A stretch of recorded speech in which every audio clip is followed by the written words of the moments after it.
Okay, I have a question. If his property is 1 million, we need to sell, and buyers offer 800 or 900, we can negotiate, example, 950. But so you have a question, guys. Listen, her question was, so there's $1 million property. Somebody offers 800 and 900. No, 900, negotiate. So how do we negotiate? Okay, but all the shit that you just said, all the things that you just said, I didn't listen to. Okay. Do you know what I listened to? You said, so we have a seller who has $1 million property who needs to sell. The only words I heard were needs to sell, because that's reading between the lines. So I want to know, what does needs to sell mean? Does needs to sell mean you're about to go into foreclosure? So it's people are focusing on the wrong details here. I'm focusing on the needs to sell, okay? Because needs to sell is really going to dictate my offer. Do you really need to sell? Is it worth $1 million? Is it worth one? Is it actually worth 1.2? You're listing it at $1 million because you need to sell it fast, and then $1 million is a reasonable offer. But there are other factors, so you need to find out those factors. So offering 900 on $1 million property is not offering 900 on $1 million property. There are always other factors.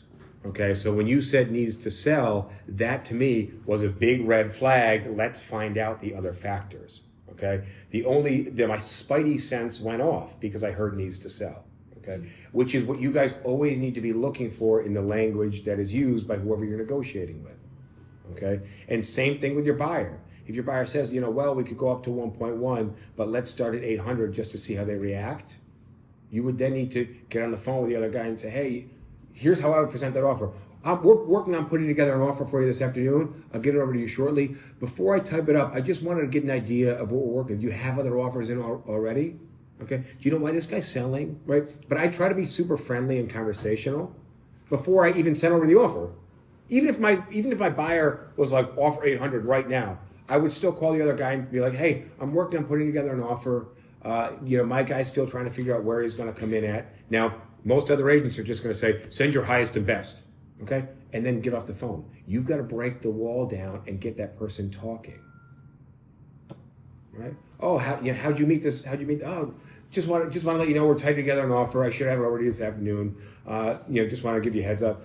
Just curious though, have you had some other offers yet? Cool. How'd you meet this owner? How'd you get this lead? Sorry, I'm just always curious about these things. But you want to be conversational because you're going to find out that information. Does that make sense? So that's the stuff that you can't learn in a textbook, that hopefully you can learn here, that is going to allow you to close more deals, right? This conversational aspect, because again, the numbers aren't the numbers. You can't ask me a question without me asking you all the other questions in the hypothetical that you're not prepared to answer, because in reality, all those other factors in every situation do exist. It's just your ability to uncover them. Make sense? Cool. Okay, when you're working with a seller and you have an offer, which by the way, legally you must present every offer, okay? Your job is to present the facts, okay? You don't want to be manipulating your seller to get you the best deal possible, okay? But you want to present them with factual data for them to make a decision, okay? Which might include market factors. It might include the fact that you haven't had any other offers, or the showings have been very dry, you have not gotten a lot of interest lately. Those are some factors that might influence their decision, but you want to present them as facts.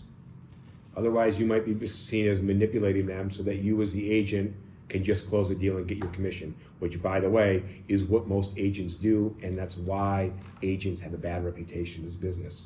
You present the facts as facts, okay?